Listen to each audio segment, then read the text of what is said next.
non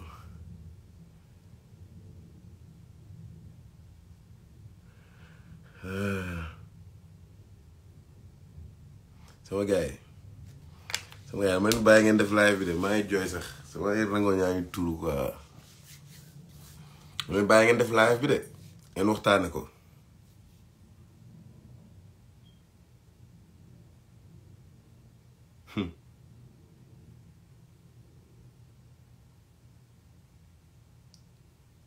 maa ngi di ziar yéen ñëpp nag gars yi di leen déwénal di leen déwénati di leen balwaax di leen baal di ñaan yàlla defal ñu sutura defal ñu tew féex ak tey siir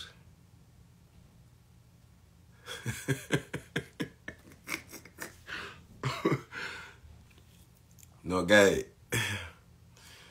foog ngeen bàyyi ma foog ma concentré bàyyi kii yi quoi bàyyi message yi sinon foog may rey quoi wala ma bàyyi la ngeen def live bi de ma bàyyi la ngeen def live bi ba yéen nga wax lépp dafa mel ni da ngeen comprendre ba pare sax dafa mel ni da ngeen nand ba pare xam nga nit bu nandee ba pare yenn saa du jar a wax lu bëri quoi da ngeen nand quoi yéen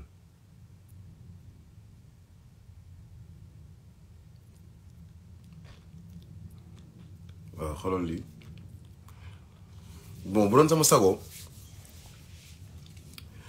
tey dañuy waxtaan ma def ay rafraîchir un peu mémoire yi pour ñi nga xamante ni fekkee nañ dëgg-dëgg sama génération ni mu évoluer waaw tuuti rek balaa ñuy dem ci ay affaire fans ak affaire yooyu quoi man kuy am fans ci rap sénégalais ku mu mënti doon vrai fansu rap sénégalais mënul bañ Fata never ever ku bëgg hip hop ku xam hip hop Sénégal mënumaa bañ c'est pas possible that is impossible moo waxaat anglais bi ñu may tere parce que anglais bi ma def tey damay rafraîchir rek ay mémoire nag nekkuma fi di jéem a di tontu di gaaral it's not just a man thing du ay fu góor sax du ma ko def dama bëgg rek waxtaan rafraîchir la mémoire des gens qui m'écoutent en tout cas ñoom laay waxal xam nga waxuma ak ku bëggul déglu ak ku bëggul dégg ak fanatique waxuma ak ñi nga xamante ni dangay wax lii ñu transposer ko wax leneen comme li Albouri di wax j'emprunte un peu son expression kenn yàq sama wax waaw ku yàq sama wax rek dina boo ko defee dinaa la laaj bu ñëw wala ba nga ñëw ma defaral la bagage waaw ma ne déjà dans un premier temps ma signalé benn affaire bu ndaw mooy man depuis 6e may def secondaire boobu commencé ko ma rap ci laa commencé rap en fait di bëgg rap mais sama classe pratiquement su ma jëlu première deuxième en anglais maa koy jël samay copains de classe ñu may xool maa ngi ci groupe bu collège Notre-Dame du Liban ba léegi en anglais la passion que j'ai avec cette langue loolu dama koy wax te boobu rap duggaguma ci bu baax xam-xamaguma loolu benn la ñaareel bi ma demee ba am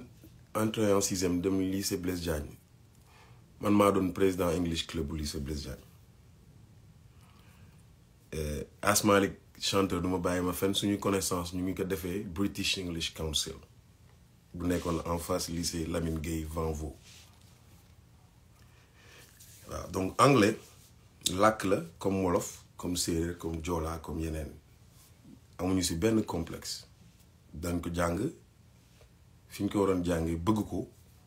di ko làkk saa su ñu neexee nag duñu demander nit son avis comme yow wala keneen ak keneen ñi ngay bëggee toog ba yàgg wax say expression wolof aussi français wala nga làkk sa làkk cosaan muy tukulóor wala muy séeréer whatever donc amuñu complexe làkk waaw ku yàq sa wax dama koy noq parce que réew mi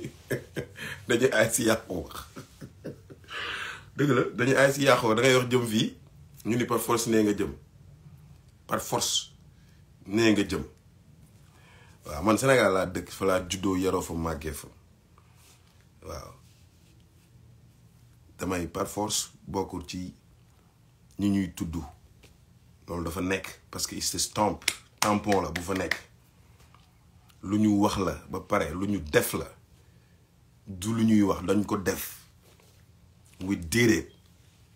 waaw yes of course ni ko DJ Khaled di waxee God did it mais ñun amuñu complexe américain mosul nekk yàlla def na loolu te ba pare ma fàttaliwaat lépp ci rafraîchissement yi ñun bi ñuy siiw si hip hop sénégalais ñun Fataade laay wax ak CBV boog ñun bi ñuy siiw non siiw si rap sénégalais dafa jafe woon ci la jafe woon ci la siiw jafe woon dëgg nag yàlla xam na ko waxuma dara ci ay caaxaan ñun bi ñuy siiw la rap jafe ñun ñuy génn ñun di fël ñi ñuy tudd fa la rap sénégalais mette woon parce que boobu noonu ñi ngay tudd ci rap yëpp ñu ngi doon exister ñu ñëw dox seen kaw waaw dañu ñëw dox si kaw rap sénégalais téye ko mu leer nañ ci talent rek nag dara tegu fa leneen lu dul talent ak engagement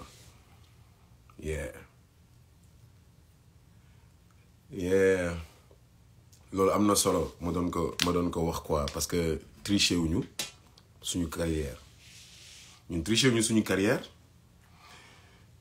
bi ñuy siiwee tamit on a fait le tour du Sénégal partout fu ñu taxaw dañ ko daan feesal del amul xaaral ma dem te ñëw benn ñaareel bi ñuy bind ci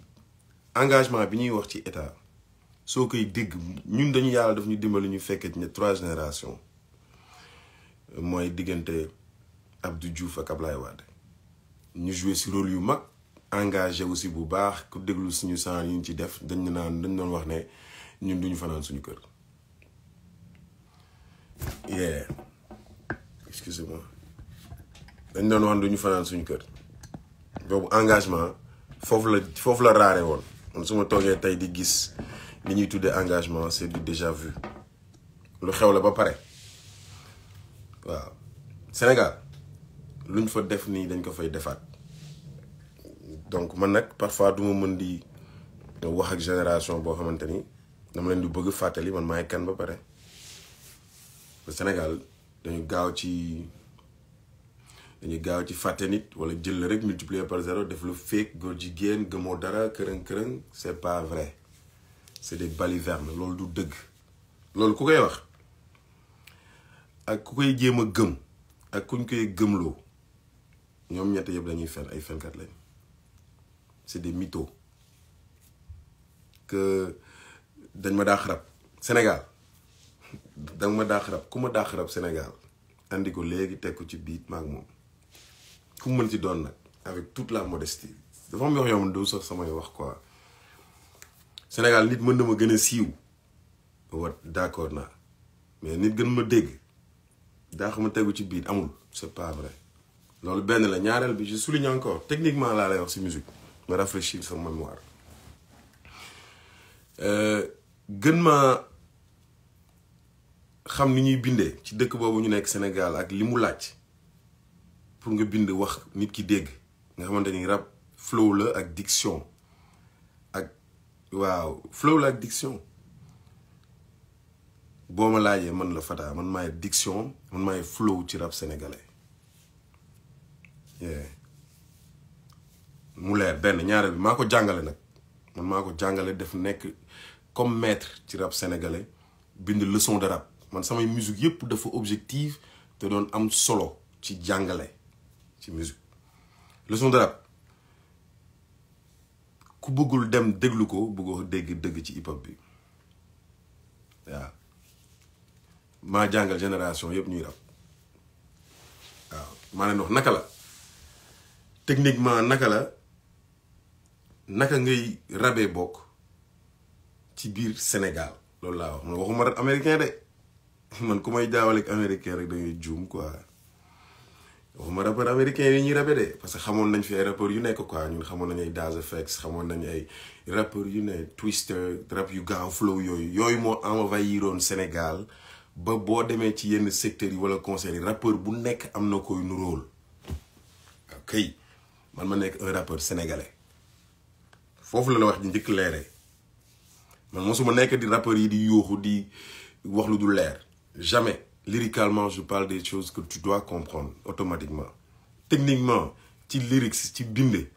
mosuma taxaw di wax lu nit mënul dégg léegi du ma ko def mosuma ko jàppee intelligence te pourtant xam nañ lu bëri nag waaw merci Fireflow nee na leçon de rap moo ko def rappeur waaw dëgg la su dul sax wallahi lazim wanewu mais dama xam ni au moins j'ai rendu service à une génération qui aime un mouvement ma leen di jox techniquement détails yi nga xamante ni daf ko laaj mooy flow booy wax mu am intention délivrance bi tout ça j'ai rendu service mosuma dégg ku ci détaillé te pourtant c'est un morceau classique dama leen déglu pour génération bi ñoom nañ déglu di leçon de rap et ci biir loolu comme li ma wax y a eu même des émissions que je me rappelle très bien bu Simon daan def bu mu doon def affaire lyrics di décortiquer une fois je l'ai dit que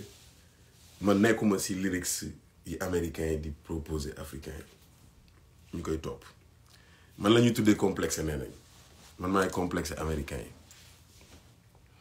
mais man ñëwuma Sénégal benn yoon ci expression lañ may waxee la ñuy waxee ni anglais laay wax mais sama texte yëpp wolof laay wax quasiment à 97 wala 18% man wolof laay wax man lañ koy reproché man ñëwuma Sénégal def comme 50 Cent ñun rap sénégalais bi ñuy juddoo ba ni ñuy day mosuñu fa gis lu nuroog loolu lu dul ñëw alteeru taxaw takk ay doraat def affaire kaana yéeg ci train yi def ay clip affaire yoo xamante ni is back in the days man mosuma ko def man je suis resté toujours sénégalais man def ay vidéo sax yoo xamante ni nit boo koy seetaan da ngay mën a di retrouver sa bopp ci biir fi nga nekk man dama am complexe di def ay clip yu de luxe yu extraordinaire loolu benn la ñaareel bi wax na ba briefer un peu nix yenn saa yi tamit nag du ma bëgg sax di dugg si ay détails quand même quoi parce que ñun ay gentlemen lañ saa ñun on a une génération à aider xam nga ñun dañu bëgg jàppale suñuy moroom ñun complexé ak ragal dëgg moo waral nigériens yi nekk suñu kaw man su may toog ñu naan ma Fata le précurseur wala yaa tax génération bi comprendre am nga raison su ñoom man j'ai la honte damay rus yàlla xam na ko billahi wallahi taala damay rus parce que samay moroom laa nekkaloon ci même génération musique bi war a dox tekkil leen ñoom ñëpp au moment où les mbër yi nga xamante ni ñoom ñu ngi doon door a génn Sénégal di wax ne dañu bëgg tabaxal seen yaay kër dañu bëgg yóbbu seen waajur màkka ñun sénégalais yi ñun rappeurs yi on devait être dans la même logique qui n'a rien à voir avec les lyrics qui n'a rien à voir avec la représentation du peuple moo tax sama wax bëgguma ñu yàq ko représentation du peuple dafa bëri forme ci laay dinaa ci ñëw mais li may bëgg yeggale mooy pour man il faut que ñu nangul génération bi ne ñun ñoo leen juumloo te dëgg la ñun ñoo leen juumloo te pourtant ñi leen juumloo nag tey jii man ak ñoom ñu ngi ci jàmm ñu ngi ci jàmm bu bëri doole man j'étais ak maa ngi woon Denver ak Maxi Crazy mais on se voit et puis avec beaucoup de respect je lui voue tellement de respect le gars que dama xam lan la jëriñ ci Sénégal saa yi même Bill Diakhou il a servi au rap sénégalais dafa jëriñ dara parce que il a ramené le hip-hop dans la maison yóbbu ko ci biir kër yi maire yi di ko déglu il faut pas être aussi jaloux quand même tey jii yow nga bëgg mel ne yow yaa fi andi hip-hop bu dëgër yow yaay guerrier bi parce que tey la sa jamono tollool nee nga non bëggoo mënoo bi fak ñëpp man j'ai jamais voulu parler de ça yàlla xam na ko interpellation ay nit yi de partout nit ñi ñuy gis acharnement ba ma ruus man on n'a pas besoin de ça dans ce hip-hop soxlawuñu loolu soxlawuñu nit ñi di gis hate for no reason bañ nit te tegoo fu fenne amul sens munoo bañ nit ki noonu te pourtant yow li ngay wax dëgg-dëgg ci média yi bokkul ak li ngay wax dëgg-dëgg feneen clashante nga ñëpp pratiquement booy yi tolloog yow nag tuuti ci esprit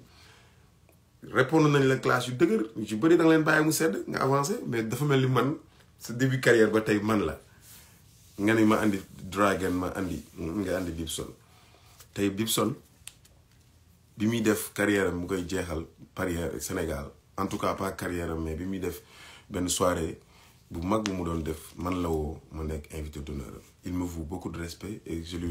lui rends fidèlement yàlla xam na ko muy dëgg nag nekkatuñu si dimension wu enante en tant que jeune sénégalais musique kese la objectif bi war a njëkk c'est même pas politique dama yàgg wax loolu politique guñu objectif bi war a njëkk mooy nga yor benn industrie bu nekk sa loxo qui est de l'or muy musique déjà nga war ci mën a wane yow sa xarañteef nee nga da nga xarañ nga wane ni nit mën na ci développer ba tabax ci ay kër wan ko booy ñu gis ko mais non booy di bëgg a gis musique àdduna bi nga ne leen duñ ko fi defee dafa fake dafa bullshit et il représente pas le mais comment ça di tayle artistes yi ak politique bi par force ça a été ma position depuis le début de ma carrière bi ma bindee pour génération yi déggul bi ma bindee sax bu mu tax bu mu tax loolu c'était en 2001 c'était avant 2001 c'était en 99 oui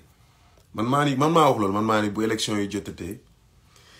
ngeen dem xool yi nekki nu waa kaw gee waa àll bee def nañu la yaakaar de te réccoo fi ne man maa waxoon loolu man en 1999 ça fait maintenant 22 ans pratiquement man maa bindoon loolu man maa gëm ne politiciens yi koy def ils sont minoritaires ñoom man gënuñu ma bëgg sama réew j'ai X raisons d'écrire des textes hip-hop qui peuvent développer mon pays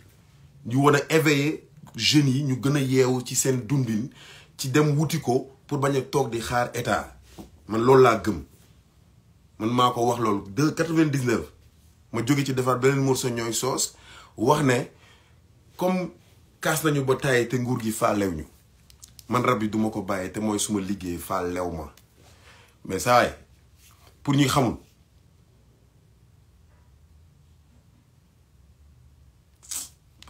nañu doxi waaye tamit pour ñu xamul boog nañu doxi xool yi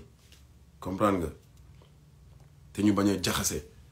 bu ñu jaxasee nit ñi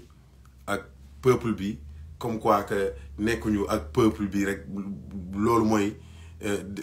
genre rabuñu comme liñ doon def il y a 20 ans que nekkuñu ak peuple bi c'est de l'hypocrisie c'est pas vrai du dëgg ñun sénégalais lañ am nañu ay papa ak yaay man ci sama philosophie man normal rek man mooy Sénégal milliardaire gëwuma ko fa man parce que man mënuma gëm nga am dara sa mbokk bi la jege du lekk normal man kon gëwuma man Sénégal ci loolu man li ma gëm ci Sénégal mooy en réalité dëkk bu par exemple bu ma nekkee ci dëkk bu mag nii ni may xoole man du damay ñëw rek ne li ma gis fii laa bëgg a gis Sénégal suba man dama gëm process man loolu laa gëm man dama gëm ne su la yàlla dimbalee ba Sonko nekk suñu président suba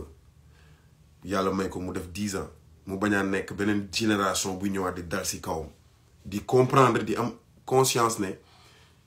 pourtant teg na jéego suba dafa am keneen ku war a ñëwaat pour yeggale parce que it's a process mënuñu tëb rek nekk fa man loolu laa gëm duma sénégalais yooyu di tukki di ñëw di won lu gars yi ne mais attends lii pourtant lii la war a mel fii lii de lii pourquoi pas lii bëgg kut Sénégal nekk comme Dakar nekk comme New York man gëwuma loolu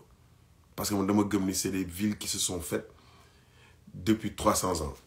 du caaxaan that's what I believe man loolu laa gëm waaw donc su ma defee sama clip sax tuddee ko Sénégal welcome to Sénégal bi may andi Dragon Sénégal Rough Riders mais yéen ñëpp da ngeen nekkoon di seetaan yéen ñëpp seen xol dafa doon bon gëmu leen ko yéen ñëpp da ngeen seen xol am na ci ñoo xamante ni tey maa ngi leen di gis ñuy dox di ay vrai complexé américains yi man dunduma loolu man dama am j'en ai des tonnes d'amis américains yoo xamante ni Sénégal rek la ñuy waxtaan ma ak ñoom man duma complexe yi toog de loin di rêver Amérique ba bon ci bu ñu fi ñëwee sax dañuy topp di jéem a gis ay photo ak di wala nekk ak diw nekkatuma si loolu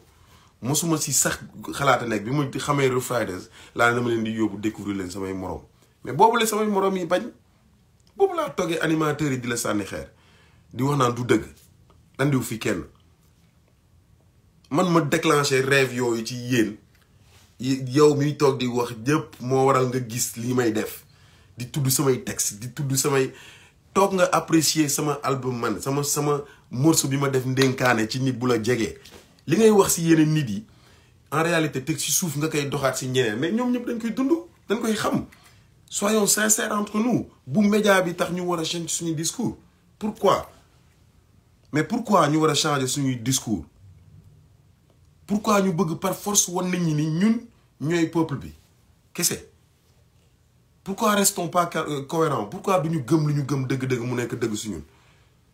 lu ñuy prouver lan la ñuy jéem a prouver kenn il faut être sincère avec soi-même tu peux pas être en bif avec tout le monde mais c'est pas possible munul nekk munoo koo waxal ñaar ñett yow yaay dépositaire du hip-hop sénégalais quoi yow la te tu ne fais que répéter ce qui a été fait ñun on a innové on a créé des choses ñun on a créé des générations munoo ko bañ man sooy bëggee ndef Samba Peuzzi par ricochet da nga ma bëgg par force man sooy respecté Canabasse par ricochet da nga may respecté par force parce que c'est moi qui ai mis en place ces plateformes qui les ont montré du caaxaan it's not about jël lyrics taxaw rap non c'est loolu mooy générosité loolu mooy xol produire on parle de production li ma produire si ay artistes sénégalais ñi ma jàppale ci loolu du génération sama morom bu ko mos a def na keneen génn ñëw wax ma kenn mos ko def kenn mosu ko def ci samay morom man yàggul dara 2019 22 bi moo si mujj kenn mosu ko def si yéen mosuma gis kenn ci yéen mu créé benn artiste mosuma ko gis sax say son man mu nekk tube mosuma ko gis tu es rappeur mais tu parles au rappeur sénégalais man mosuma ko dégg pas plus tard que démb bu may wax bi may benn booy dégagé moom ban booy la woy mais il faut qu'on arrête Sénégal du dëkk boo xamante ne dañu war a toog benn moment rek nag jël lépp sànni ko fàtte li fi ay xumaan def li fi daara ji def li fi jant bi def li fi ku ci ne da nga jouer sa partition nañ gore ku ci ne ci dëkk bi da nga def sa partition Bil Diakhou dafa def partition bu baax ci dëkk bi on va pas les banaliser nañ jox nit ñi seen cër bu Dip ñëwee nekk ci hip hop bi teg jéego nañ ko nangul ak lu Brick pareil Boy Mo bi ma lay mujj gis yaa ngi def bif ak Boy Mo mu bind message teg mais ça vaut pas la peine on peut pas s'afficher tout le temps comme des ennemis dans cette musique mënul nekk loolu ay mag lañ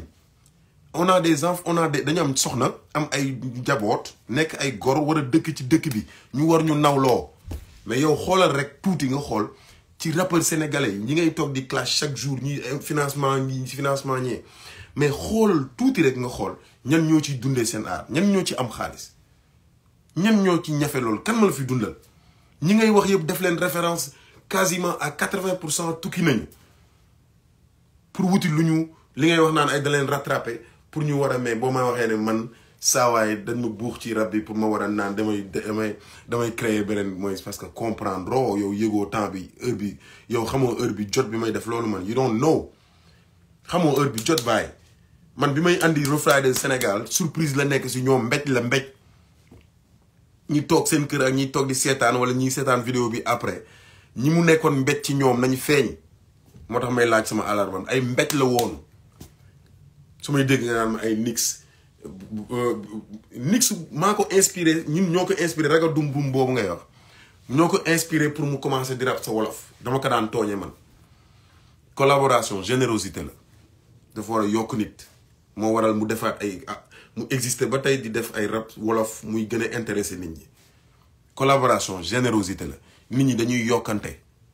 waaw ñun on a partagé de toute notre carrière li ma jàng ci Omar Pène jàng ko ci Viviane jàng ko ci Bouba Ndour jàng ko ci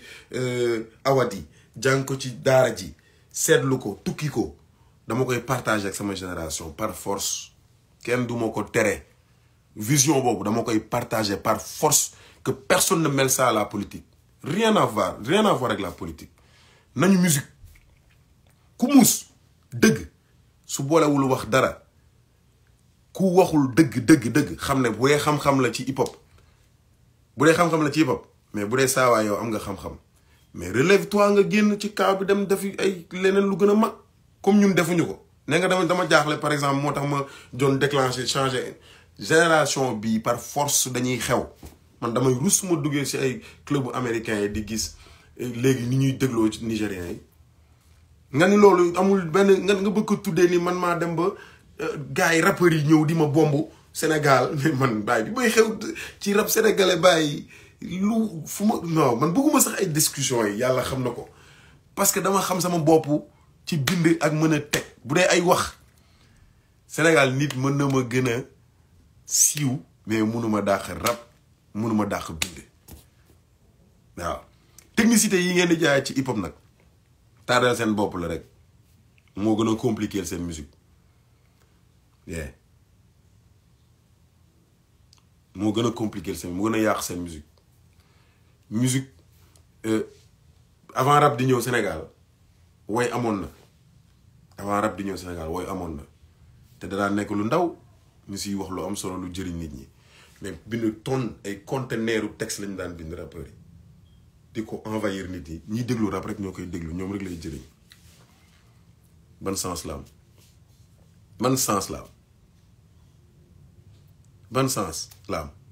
di wax te ñi ngay waxal sa peuple déglu na la à part yow ñi lay wax ñi ngay waxanteel rap il faut arrêter il faut nga ne te Sénégal ne dëkk la boo xamante ne ndeysaan xam nga non dafa naqaree wax ñun iñaanu ni yàlla def na ni amuñu darey kañaan yàlla xam na ko waaw yàlla xam ne amuñu darey kañaan mais sawaay gis nga ñun man dama ni ba gannaaw suba bu yàlla di def je reste toujours devant vous dama koy def yàlla mooy Karim bu dee da ngay bëgg dee wala nga mbëkk miir wala nga seet noo def mais je suis pas ces artistes là qu'on enterre parce que je suis passionné d'abord je suis vrai avec la musique je suis un passionné je m'investis dans la musique loolu la yàlla def man je suis vrai avec la musique je fais pas de la politique man politiqueuma ku bëgg politique na politique il est plus facile de se réclamer d'être un rappeur du peuple taxaw di kaas dëkk bu mel ni Sénégal dëkk pauvre sama waay ñuy lapider alal yi mais saa waaye nga rap jëm foofu kaas pour askan wi li nga xamante ni def nañ ko des générations mais peuple bi nekk sa wet moo gën a yomb li gën a yomb si Sénégal mooy nga rap di kaas di sànni xeer nguur gi ci ngay gënee populaire loolu ñëpp xam nañ ko su ko xumaan bi ngi daan tuddee Long John xumaan bu dañu ba tey di ko def ba tey di nekk place am Bibson Iba KT whatever ku ci ñëwaat di taxawee noonu day amaat li mu doon am ba léegi mais est-ce que loolu mooy xam-xam bi yow ñooñu nekk ay mag léegi am kër xam-xam bi mu ngi nekk ci lan moo doon transposer suñu musique bi ñuy def ñun nga xam ne bàyyi nañ jàng bàyyi nañ lépp ñu ngi si kër gi di emmerder suñu parents yi ñu ñuy taxaw di xool société bi du ñu xool ne ñii afan lañ jëm ak seen lii ñun dañu am devoir de représenter la population mais dañu am devoir de réussite ci li ñuy def yow nga bëgg taxaw ci benn peuple di leen gëmloo tey da ngay yow sa bopp da ngay jooy taxaw nga wax ne Sénégal delloowuñu en retour artiste bi li muy def combien de fois tu l'as dit mais tu veux être paradoxal en fait tu clash kii suba kee gannaaw suba kii gannaaw waati suba kee mais come on man nañ juste waxtaan nañuy waxtaan tey wan ni bugguñu nit ñi nekk à l'extérieur di ñu xoole ay ennemis il faut qu'on arrête ay mag lañu il faut qu'on arrête ay mag lañu nit da ngay am xol bu rafet ci jaam yi da ngay am di nangul nit ñi li yàlla li may yàlla may na ay artistes yuy xew mais may na ñu dul fay yeah forever ñun saawaay ñun ndar lañ jógee waaw ñun ndar lañ jógee wax naa ko ci sama benn texte ndar lañu jógee waaye temps duñu fëkku ndaw dafa leer loolu du dañ yeah waaw ñun li ñu liggéeyal rap sénégalais kenn ci yéen laa lay waxuma man benn nit waxuma la kenn ci yéen defu ko kenn si yéen defu ko kenn defu ko kenn defu ko kenn ci yéen defu ko kenn dafa war a leer say it loud long story short loolu mooy dëgg yeah kenn ci yéen defu ko ñun liñ ko defal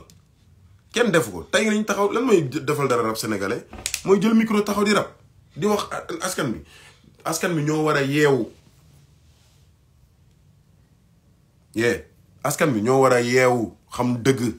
parce que xam dëgg weesuwul nga nekk ci dëkk artiste bu ñëw mais defal nànk mais 2000 yàggul ay rappeur rek ngay gis tout le temps ñoom ñooy exposé waa di wax ni askan bi rappeur yi rek ngay dégg tout le temps ñu ni ñoom ñooy waxal askan bi ah mais après bu nguur boobu duggee ak li ciy xew lépp après bi beneen nguur di ñëwaat rappeur boobu du am position boobu même position bi lay amaat ah damay laajte nan ngeen di xalaat yéen nan ngeen di xalaatee loolu bi élection yi di ñëw kii ànd na ak diw fal na ko ba mu taxaw waaw léegi moom lan ban xalaat nga xalaat ni moom moo ko ci yóbbu lan moo ci intérêt lan la ci bëgg fan la ciy jëmale hip hop bi lan la ciy seetlu ban taxawaay la bëgg am ci nguur googu waaye léegi moi je te dis que je fais pas de la politique man politiguma man bu may politiguma man musique bi nekk sama kanam te samay moroom wala samay rakk yu bëri nekk ci tey ñu am yaakaar si ñoom man ñooñu laa bëgg fësal bu doon sama sago ñooñu ñooy tem ci kaw ñooñu ñooy wane ne industrie la war nañu mën a di tukki di dem di andi ci réew mi war nañu jël drapeau bi comme ni Sénégal di jëlee drapeau bi Coupe d'Afrique mission lañ nekk bàyyi mission bi nag du ñun ñooy xeex suñu biir bu dee da nga am gis-gis am nga xam-xam am na loo comprendre mën nga rap mais take cover bro génnal Sénégal nga def leneen dem you know get some featuring get some whatever come on man dafa yomb nekk Sénégal di coow tout le temps diw gannaaw suba kii gannaaw waati suba kee come on man I don't have nothing to prove to you I don't have it amul lu ma lay prouver yeah da ngay politique man amul lu ma lay prouver man musique laa bëgg te mooy dëgg te génération bii di ñëw caaxaan du ko téye may wax nga naan ma ay ayam de Marseille wala ay mais come on man bi ayam di xew Fall bi ayam di xew man may nekk Panam man sama bopp tamit bi ayam di xew nga may wax ay naaz non ñooñu bi ñuy xew saa waay bokkul ak tey bu ñuy joué ci ay salles yu mel ni Bataclan il faut arrêter il faut être sérieux Sénégalais yi bu ñu leen bëggee da leen di wax dëgg groupe yooyu doon def loolu dañoo xeewi ñun Sénégal ñoo am problème mu adapté suñu bopp ci musique bi xew ci àdduna ñun ñoo am problème parce que suñu artistes yi waxuñu dëgg suñu artistes yi bëri waxuñu leen dëgg booy yi bu ñu bëggee génn ñu damm seen laaf ay féeg lañu ay bullshit ay ñi ña ñu posé la question ne la booy yi dañuy am yeneen artistes américains wala ñeneen ñoom dañuy retrouver seen bopp ci ñoom nga ne way du talent wala du dara non il faut arrêter lan mooy talent mooy toog suba ba ngoon di def ay next level di teg ay punchline te ñetti nit du comprendre si li ngay wax tous loolu mooy talent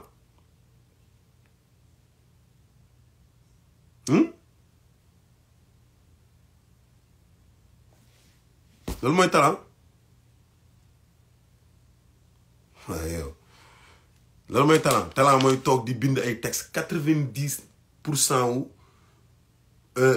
nit yi lay déglu du ñu xam dara si li ngay wax wala du leen amal benn yokkute bu ñu jógee ci déglu morceau yi du ñu am benn lu leen dolli loolu mooy talent loolu mooy mën rap mooy toog di ràbb ay texte kërëng waaw di def ay rime yu kii loolu mooy mën rap biñ ci tollee dañ ko def te teewul bi ñu koy def nit ñi dañuy déglu come on man nekk ci benn dëkk saa waay mel ni yow yaay dépositaire u game bi Sénégal nag ndeysaan dëkk bu neex la quoi dama bëgg Sénégal man dëkk bu neex la waaw fu ñu gisee rappeur bu yàgg mën nañ ko mbalak de ko yàlla joxul teraanga dara mën nañ ko mbalak wala ñu fàttale facilement mais bu ma doon yow dinaa gën a yeewu xam ne Sénégal laa lay wax Baye Fall Sénégal laa lay wax ñun ñoo la gën a bëgg kenn gënuñu bëgg suñu réew waaw ñun dañ fa dëkk nekk fa di fa dox waaw waaye ñu la gënoon a metti gën laa tàng ci réew moo tamit waxuma sax man saa dañoo gis waaw saa yi dama laajte Fata ban soo la génnee bu ñuy waxtaan pour mu objectif ay mbalak ngeen koy def ci ñenn ñi en tout cas ñenn ñi rek mais bu doon sama sago ngeen laajtewaat di ngeen nangu xam bu baax a baax hip hop Sénégal kan moo ci ëpp njëriñ ci ñun ñaar kan moo si ëpp njëriñ waaw te mbir mi njëriñ la tamit quoi parce que ku nekk tamit franchement yaa ngi dund mais bëgg nga bàyyi legacy bëgg nga bàyyi war nga dund mais war nga fi bàyyi legacy my brother war nga fi bàyyi lu nit ñi di la xoolee lu nit ñi naan diw def na fi lii diw moo teg lii mais man gisuma lu waaye def gisuma ko à part ay discours nii wax toog sànni xeer toog télé wax si ay nit man gisuma leneen lu saa ay def gisuma ko gisuma ko mais mu ngi noonu quoi man daal I love you so much Sénégal yàlla na fa jàmm yàgg ñu bañ di changer wax yi comme on dit sama waxtaan bi yëpp en réalité vision bi mooy ñu nangul nit yi Sénégal kenn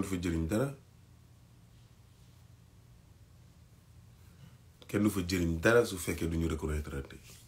bu dee ñun artistes yi ñu ngi toll ci dimension bi di toog di sànni xeer ay yeneen artistes bu dee foofu lañ toll ba tey musique bi duñu jëriñ tous c'est dommage kenn ci ñun nag du fa jëriñ kenn dara ndax xol yi moo baaxul te dëgg-dëgg du loolu ngay wax ci feneen ñu ngi dégg xol yi rafetul nañu nangulante saa waaye du yàq ci kenn dara waaw du yàqal kenn dara nañu nangulante lu fi ku nekk def nañ ko nangul waaw ku mer nag sa affaire la waaw mais fii Sénégal saa yi liñ fi def daf fi nekk en indélébile la waaw nañ nangulante fii ku ci nekk ci booy yi ñëw ci Sénégal ci game bi am nga loo fi andi loolu mooy process boobu moom la ñu war di respecter même si lu ci bëri luy yàqu sa grand frère yi ñoo ko def te wax naa ko man xam naa ni rap sénégalais descendant wu Rapadio yeeg ñooñu duñ ma mos a baal moo tax nga andi Bibson bi nga xamante ni nee nga bi ma andee Rest Fridays moom nga andi mais Bibson man on est dans de très bons termes yàlla xam na ko man ay bu ma nekkee fii États-Unis ay Matar la Kagula ñoo may woo parce que dañu yeewu xam àdduna xam ni musique du diine musique waroo koy def di mer chaque fois munul nekk munoo chaque jour di xas nit ñi munoo di wane toujours anger loolu day dem ba génne beneen jikko ci yow te musique is love bro musique xol la du en come on man topp benn peuple ñun ñëpp a siiw ñun ñëpp foo toll nañ fa mais topp benn peuple foo taxaw ñu ni yow parce que yaa nekk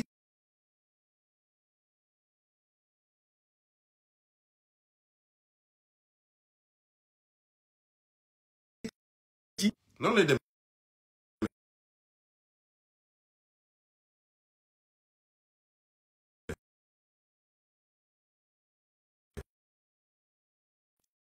baax a baax